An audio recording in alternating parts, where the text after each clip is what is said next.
I spent over $300 buying every single Nintendo Switch 2 grip on Amazon, spending dozens and dozens of hours testing the ergonomics, heat testing, dock testing, and pulling my hair out on the bad ones. So that way you don't have to.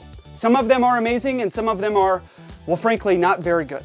Today I'm gonna walk you through which ones are totally worth your money if you're purchasing a Nintendo Switch 2 for a friend or family member, or maybe you just got your first Nintendo Switch 2.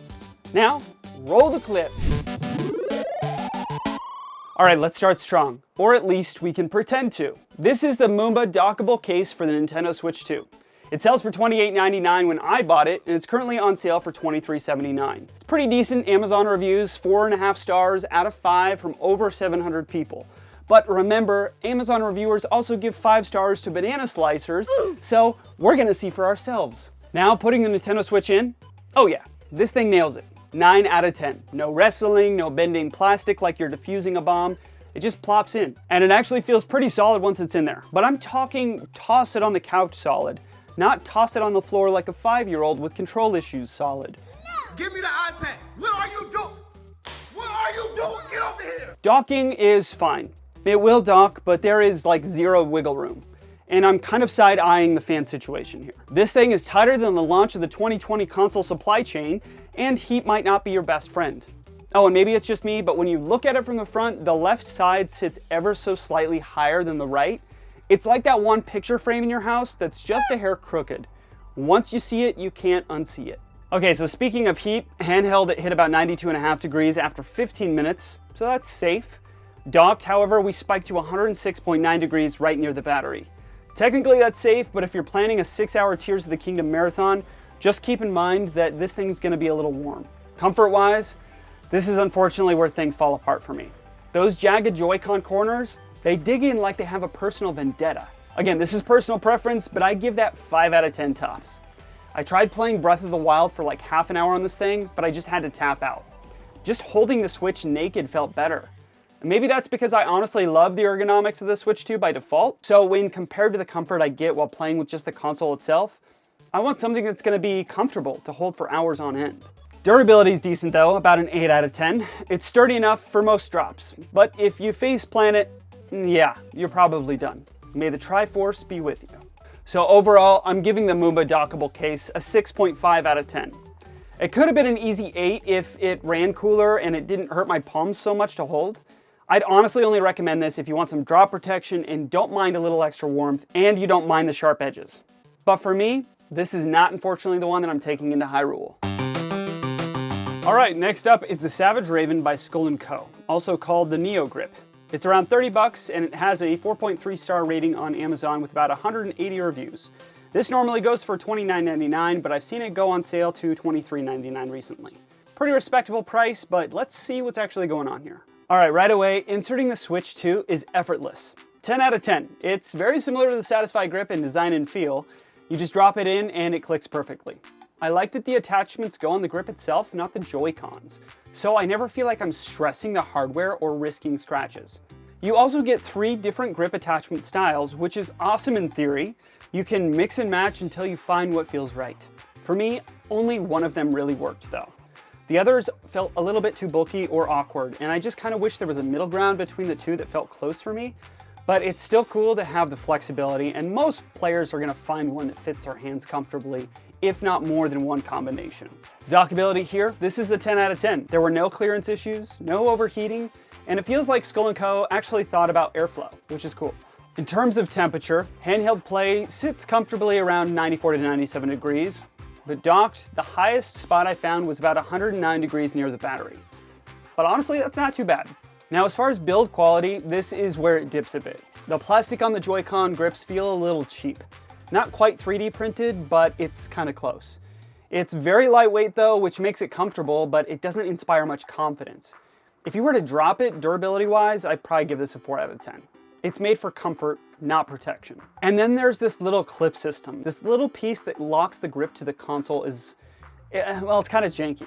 It only comes with one clip and mine already felt like something I could easily misplace. It's a cool idea, but definitely not well executed. I just wish they included extras or just designed something sturdier. On the positive side, I do like the overall shape and how breathable this is.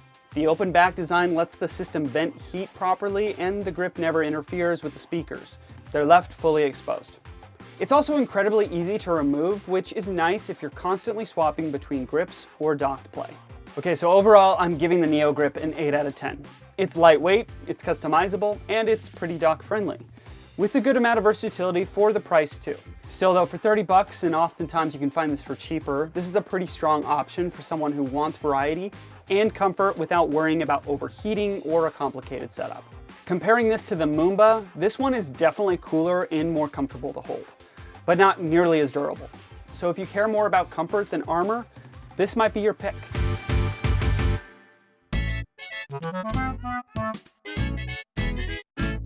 Alright, before we get into this one, I need to point something out. There's now an updated version of this clear dockable case available on Amazon. The one that I reviewed is the original version that I purchased for $16.99. The newer model looks very similar in the photos, but I haven't tested this new one myself, so I can't confirm if any of the issues I mention here have been improved or not. So keep that in mind. I have also seen this as of recently go down on sale to its lowest price of $8.99, so that might be worth it to you. So with that said, this is the clear dockable protective case for the Nintendo Switch 2, which now sells between $9 and $12.99 on Amazon. It sits around a 3.8 star rating with just over 100 reviews. On paper, that's not too bad for a budget grip, but let's see how it actually performs in the real world. So honestly, installing this one isn't fun. It's a 7-piece setup, including the Joy-Con attachments. I'm giving it a 5 out of 10 for ease of use. It's not rocket science, but it's definitely not simple either. Honestly, if a kid tried to put this on, an adult would need to step in. So we're already kind of off to a bad start. Once assembled, the case doesn't exactly inspire confidence either. The back cover pops off with barely any effort, and it just doesn't lock in the way it should. If you dropped your Switch with this case on, both the console and the shell could easily take damage. Durability here gets a 2 out of 10, and that's maybe even too generous. To be fair, it does cover the entire face of the Joy-Con and a portion of the top frame. So if you drop it flat-faced, you might save yourself from a scratch, but that's about it where its protective qualities end. Dockability here, 1 out of 10. It will dock, but it's not a pleasant experience. You'll hear the plastic scraping against the dock rails. So if you plan on using this, please have a screen protector installed, because this thing is just begging to leave marks all over your screen. And it definitely scratched mine throughout this test. Oh gosh, you hear that? Oh man, I think it just scratched my Switch too. Heat performance surprisingly isn't too bad. After 15 minutes handheld, this hovered around 92 to 94 degrees. Docked, it peaked at about 107 on the battery side, which is actually pretty standard for the Switch 2 under load. So honestly, and surprisingly, the heat is not an issue here. Comfort, on the other hand, is kind of a different story. It's extremely light, around a 9 out of 10 for weight, but that comes at the cost for feeling flimsy. Even a tight squeeze or a slight squeeze or adjustment makes it creak. It's like hanging on for dear life. So I'm giving it a 4 out of 10 for comfort. And now to my favorite part, the Joy-Con caps, which are honestly terrible. They feel like those little plastic poppers we used as kids, and they have no grip and no traction. Plus, the bottom clip barely stays on, and the thick Joy-Con shells dull the bottom's feedback. Honestly, everything about this case just feels like it's one revision away from even being functional. Oh, and if you hate fingerprints, this is your nightmare. It picks up smudges instantly. Man, I hope I'm not being too snarky here, but I really hate this grip. So overall, I'm gonna give this one a 2 out of 10. It's cheap, fragile, and overpriced for what I spent on it at $16.99. But if you catch it at a sale price, then it might be worth it. Also, it's kind of beneficial that you can remove the Joy-Cons while it's on, which makes it somewhat usable for kids or shared setups. But outside of that, it's not worth it. If you're buying this for protection or comfort, skip it. You'd be better off putting that money towards something that actually feels secure in your hands. This one is more of a dust cover than a real grip. And again, just to reiterate, there is an updated version of this grip now available on Amazon. It looks nearly identical to the one that I have, but I haven't tested it personally, so I can't speak on how it feels or performs. If it's improved, great, but this review reflects the older version I bought and tested myself. But to be honest, I'm sure it's very, very similar.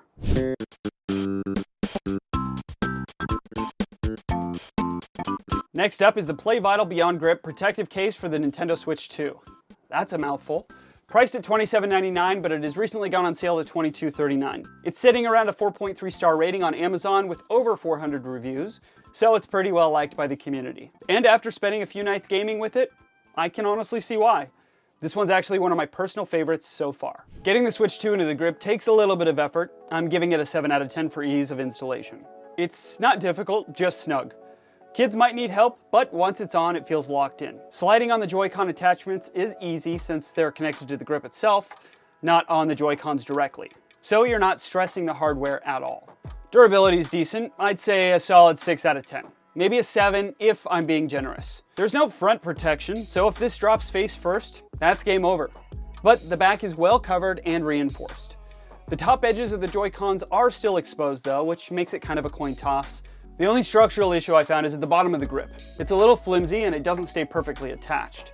You can feel a little bit of give down there, which doesn't ruin the experience, but it definitely stands out once you notice it. Docking this thing though, yeah, that one's kind of borderline.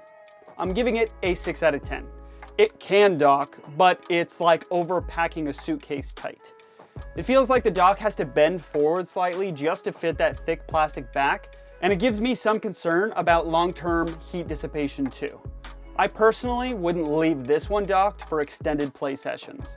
Temperature though, after 15 minutes of use, I measured about 93.6 Fahrenheit near the battery while handheld, and docked it reached 107.4 on the same spot, which is still within the safe range, but again, that extra plastic adds insulation. If you're marathoning docked, I would say maybe you keep an eye on it. Comfort-wise though, this thing shines. I'm giving it a solid 8 out of 10. It comes with 2 interchangeable grip styles and only one really clicked with me. But the one that did click with me feels really good. If it leaned just a little bit further out to support my wrist, I might give it a 9. I've been using this as my main grip for the past 3 nights of gaming, and I'm not exaggerating when I say that this is probably one of the most comfortable I've used yet. It's not too heavy either. You'll feel it, but it doesn't wear you out. The only drawback is that the design does slightly muffle the area around the speakers. There's some minor sound diffusion, but nothing you'd really notice unless you're listening for it. The biggest downside for me is that you cannot remove the Joy-Cons. So if you plan to swap controllers or hand off to a friend, you'll need to take off the entire grip. And that process takes some effort.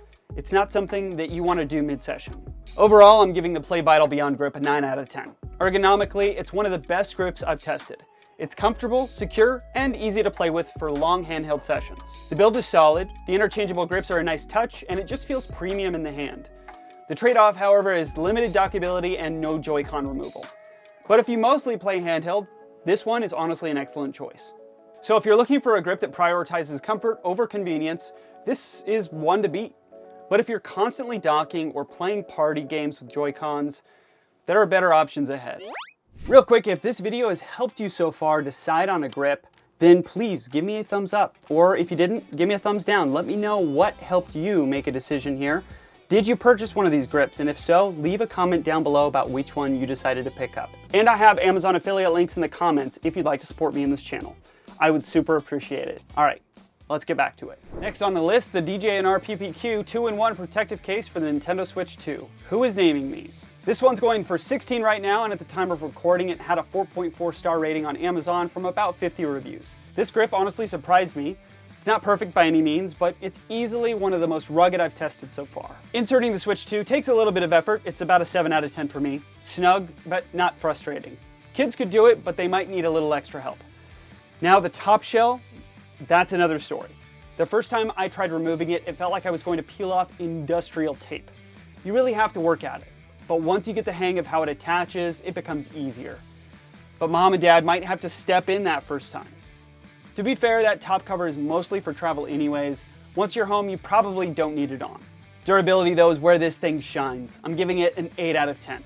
If this case hits the ground with that hard shell on, I'd be confident my Switch 2 is coming out just fine. Without the top shell, it's still solid, but you do lose that face protection. It's a great option if you or your kids are prone to drops. Honestly, if you travel a lot, this case gives you a lot of peace of mind. But here's the catch. This one is not dockable at all. The grip and case is just too thick. Now that's the biggest downside for me since I split my time about 50-50 between handheld and docked play. But if you only play handheld, this might be for you. But if you like to dock between sessions, taking it on and off could get old fast. For heat testing, the heat management isn't that bad. I measured about 91 degrees near the battery. After 15 minutes of handheld use, it does get warm, but like nothing alarming. Still, I wouldn't leave it docked even if you could. That thick plastic traps heat, and I wouldn't risk it over long gaming sessions. Comfort-wise, this thing gets an 8.5 out of 10. There aren't any removable grip attachments, but it's surprisingly ergonomic for such a tough case. The corners have a little jaggedness to them, but compared to the Mumba grip, these edges are smoother and more rounded. It's comfortable enough that I found myself enjoying long sessions without fatigue. The trade-off with this grip? Weight. This is easily one of the heaviest cases I've tested so far. A 4 out of 10 there. You'll feel it after a while, especially if you're gaming with the console raised above your arms. Even tossing it in a travel bag with that top shell attached adds noticeable heft. But that's kind of the point. This thing feels like armor. Speaker output is slightly muffled by the added thickness around the edges, but it's subtle. Most people won't notice unless you're directly comparing it to a bare console. Overall, I'm giving the DJ&RPPQ case an 8 out of 10. It's heavy, but it's not dockable. But it's rugged and reliable. I'd honestly even pay closer to $30 for this level of protection. It's built for durability, not convenience, and it succeeds in that. The ergonomics are surprisingly good, and the materials feel premium. And if you can get this on sale for under $18, I'd say this is pretty much a no-brainer. So if you're a handheld first player, or if you travel and want to protect your Switch 2 from bumps, scratches, or accidental drops, this is a fantastic option. But if you dock often or you like swapping out Joy-Cons, you'll probably get tired of removing it constantly. But if you do remove it every time you dock, hey, I'm not your mom, more power to you. Alright, next up, the MoKo silicone protective case for the Nintendo Switch 2. I picked this one up for $27.99, but I've seen it go on sale between $16 and $19.99 recently. It's sitting at a solid 4.4 stars on Amazon with over 1,600 reviews, so this one is clearly popular. Inserting the console is super easy, a 9 out of 10. It's soft, flexible, and it feels like anyone could put this in without any effort. Now in terms of durability, this isn't going to save your Switch 2 from a serious fall. I'm giving it a solid 6 out of 10, just okay. It's more of a scratch and scuff protection than actual drop protection. So if you're looking for shock absorption, this isn't it. So if you just want a layer between your console and life's little scratches, it works, but to an extent. But the Joy-Cons can't be detached while it's on, and it's not dockable, which for me is always a bit of a letdown, but it's not a total killer. After about 15 minutes of playtime, the console sat around 94 degrees on the battery side. Thankfully, heat's not a concern here. Comfort, though, this is where this thing shines. 9 out of 10. For long sessions, this thing is very comfortable. And same for the weight, 9 out of 10 again. It's light enough that it doesn't fatigue your hands at all. Now the speakers do take a bit of a hit. The silicone cutout isn't even. Part of it slightly covers the drivers. You'll notice a little drop in sound spread. I'd give the audio around a 6 out of 10 here, but I'm a bit of an audiophile, so you might not notice. One thing that I do like are the button callouts. Instead of wrapping silicone around every button, MoKo leaves them open, which makes it feel more natural when playing. And honestly, the overall material quality is better than I expected. I like the natural feel of the Switch 2's buttons, so it's nice to have it not be impacted. Unfortunately, this one isn't dockable, which is a shame, because it is such a comfortable grip otherwise. The silicone adds just enough thickness around the edges that it won't without forcing it, and that's not something I'm willing to risk with a $400 console. It's fine for handheld sessions, but if you're someone who bounces between docked and handheld play, that's going to be a deal breaker.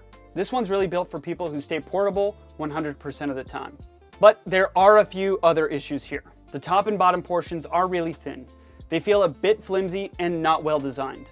I'm not sure the alternative here, but this isn't it. And this grip, the silicone picks up fingerprints and grease like crazy. And for the price, still a little steep.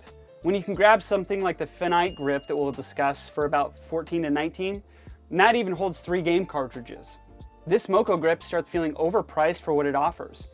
But if you can get this for the lowest sale of $16 that I've seen it, I could easily recommend it more. With all that said, I'm going to give the MoKo silicone case a 7 out of 10. And if I paid less for it, I might bump this up to a 7.5 or maybe an 8. It's comfortable, it's easy to use, and it offers solid surface protection. It's not my favorite grip in the lineup, but for strictly handheld players, this is a good option. So if you're buying this for yourself or for your kid, and you're mostly playing handheld, this grip gives you peace of mind against scratches and light bumps. Just don't expect it to save your Switch from a major drop or to even look clean after you've used it for about an hour. Now this one had potential. I really wanted to like it. I saw the reviews, I saw the hype, and I thought, hey, maybe this is the budget gem of the bunch. Spoilers, it's not. You know what product looks better online? Yeah, that's this one. But hey, that's just my opinion. This is the Mcbazel console grip for the Nintendo Switch 2. I purchased for 20 bucks on Amazon, but I saw it go on sale on Black Friday for 16. Has over 200 reviews and a 4.4 star average. So yeah, people seem to like it, but after I used it, I've got a serious vendetta against it. Inserting the console into this grip is simple. I'll give it that. A 6 out of 10. This slides in easy, but the problem is that the plastic edges on each side are rough.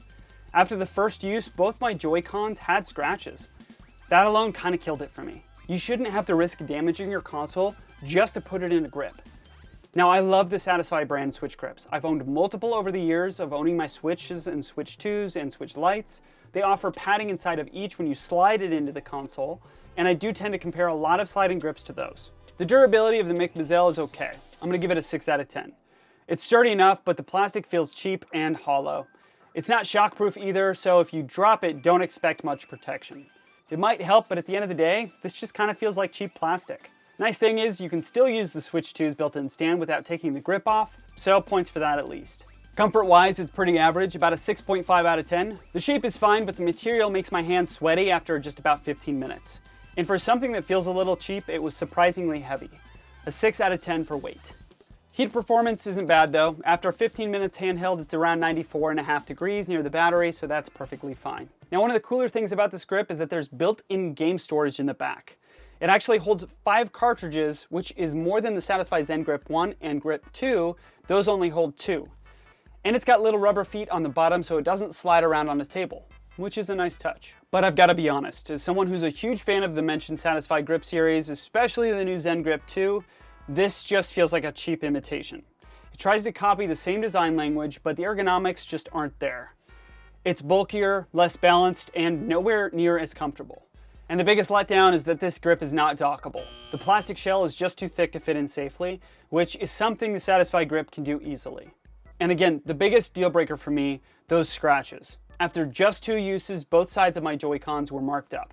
The inner lip needs some kind of rubber padding, because as it is, it's just raw plastic grinding against your console. That for anybody should be a no-go. Overall, I'm giving the Mcbazel console grip a 5 out of 10.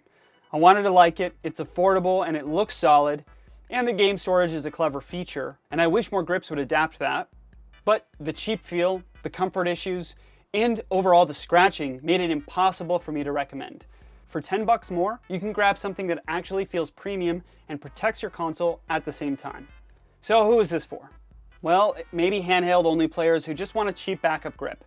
But if you care about your console's condition, or you're just used to the quality of something like a Satisfy grip, skip this one. Your Joy-Cons will thank you later. But if you don't want to spend that premium $50 alone for the Satisfy and you want something that offers something very similar, this could be for you. I'd honestly say that this is a perfect gift for your friend who just casually plays his Switch every once in a while, not for your average daily handheld gamer.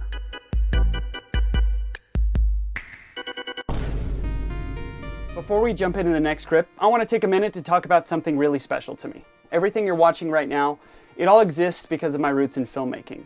And earlier this year, I released my feature documentary, Going Postal: The Legacy Foretold, which is now available to rent. I spent 5 years of my life co-directing and co-producing with my best friend and production partner, Jason Sikorsky.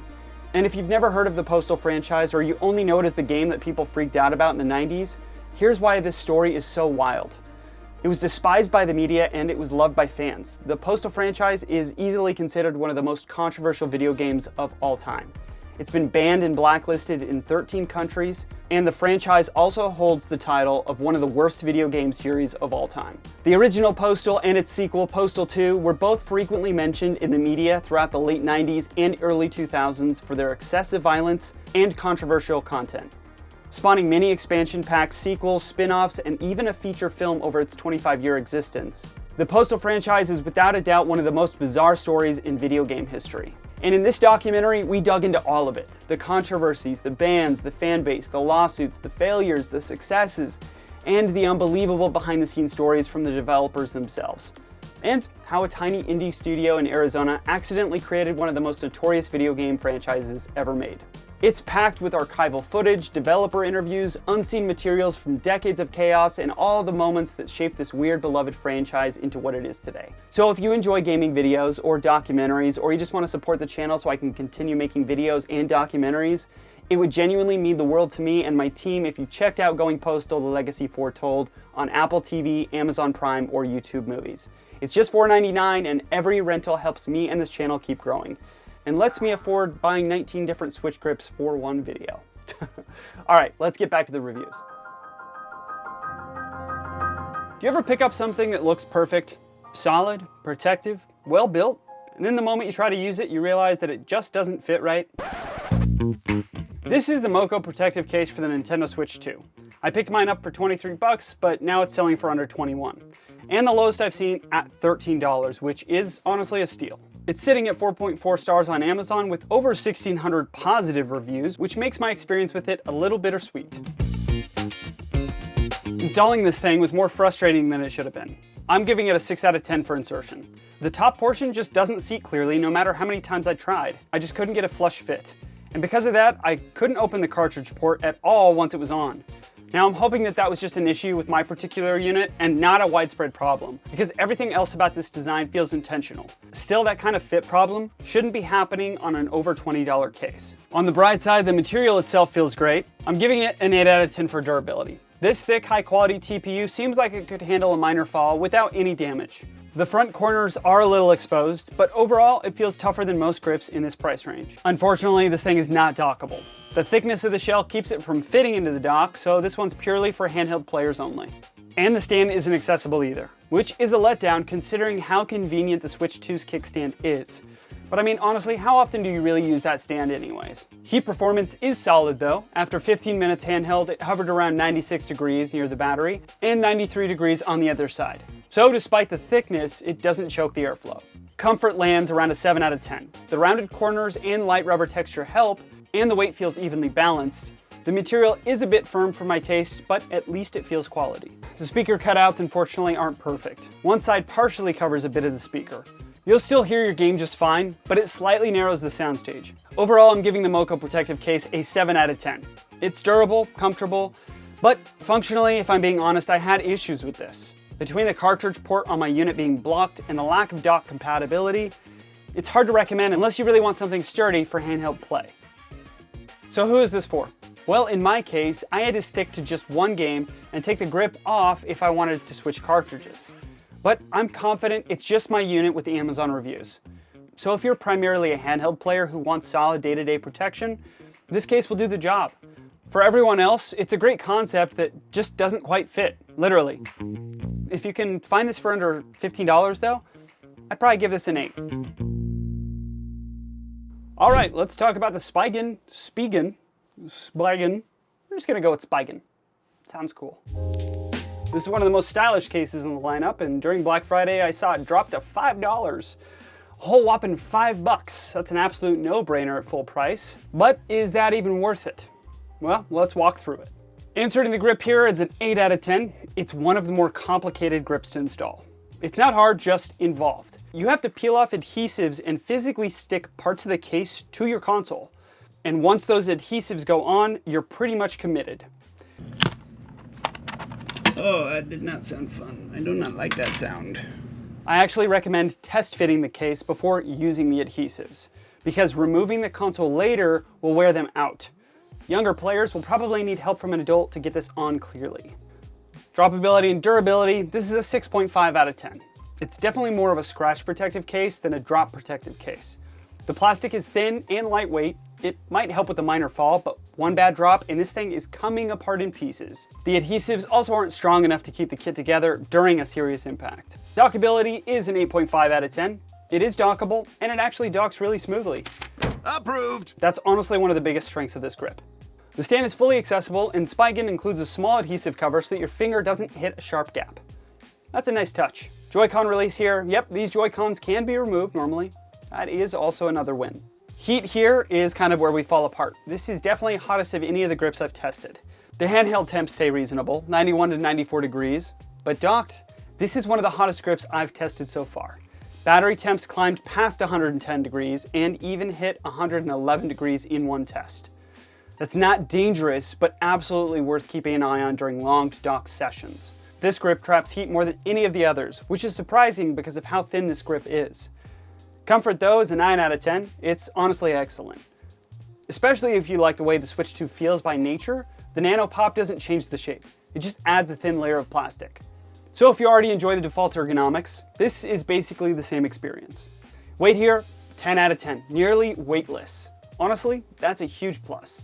It adds almost nothing to the console. Speakers also aren't impacted, thankfully. This grip sits over the speakers, but the cutouts do their job. So no noticeable change in sound. Positives here, color really pops, it easily docks, the kickstand cover is appreciated, and it includes extra adhesives. The negatives here are the adhesives feel janky, and the case shifts during gameplay. One drop could send this flying apart. This thing's kind of flimsy. The adhesives also don't stick well after removal, so you have a limited reusability. Plus, this has hottest dock temperatures than any of the other ones I've tested. Lastly, the Joy-Con attachments shift regularly while playing, and that is distracting. So overall, I'm giving this a 5.5 out of 10. I really wanted to like this case. The look is great, the form factor is perfect, and the color really pops. But the adhesives, the shifting, and the heat issues, that hold it back for me. So who might this be for? Well, honestly, someone who wants a cool color combo, or wants something ultra thin, they don't care about drop protection, and they like the default 2 Switch ergonomics. But mostly that they play handheld. But for a few dollars more, there's better hybrid cases that you can get out there. But if you can get this in an incredible deal, I'd say don't skip this one. This is stylish, but janky.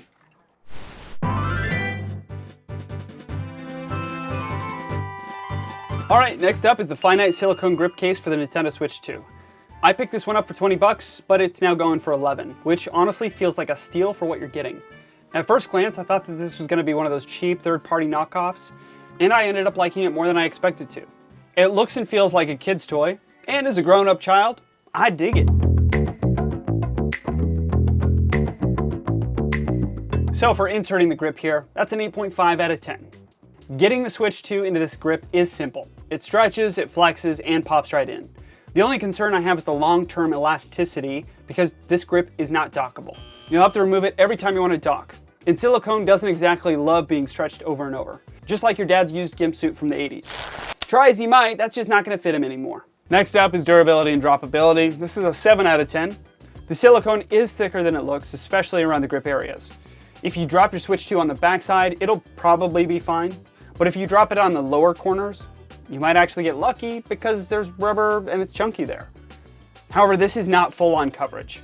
The front and top corners are still exposed, but for everyday bumps and kid-level chaos, it does a pretty respectable job. Now moving to the stand is completely blocked off. You won't have access to it at all with this grip on. As for the Joy-Cons, you cannot remove the Joy-Cons with this grip on.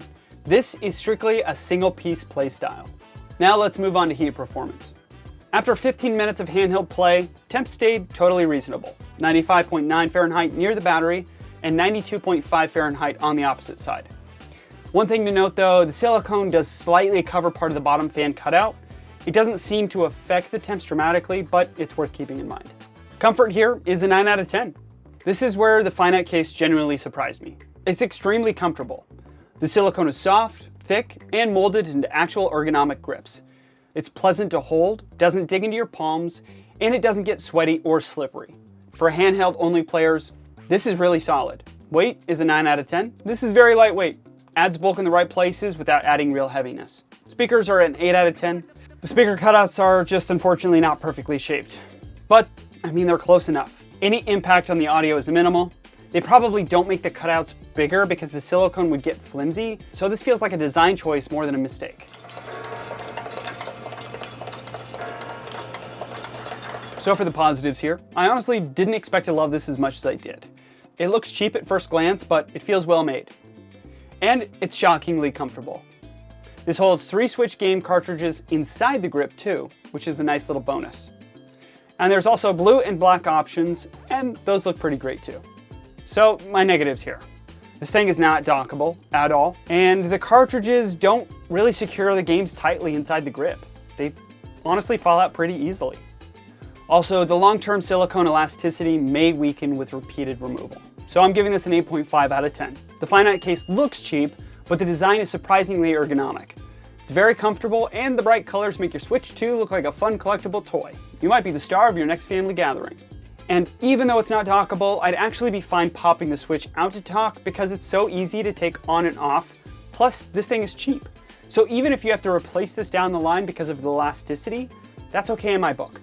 And honestly, this might be the grip that I personally keep around just for my casual handheld play. So who is this for? This is a perfect choice for kids or anyone who wants a fun, bright, colorful handheld. If you have multiple Switch 2 consoles in your house, grabbing different color options is a great way to keep them separated too. Plus, the cartridge storage is a nice idea, but just be aware that the games can fall out if you shake the grip. Aside from that, this is a really solid handheld only option. Hey, if you made it this far, seriously, thank you. And hey, make sure to subscribe to the channel because I'm going to be doing a lot more active content here moving forward. And yes, part 2 is already on the way. You can click right up here once it's live to jump straight into it. Or hey, click it now, it might be there.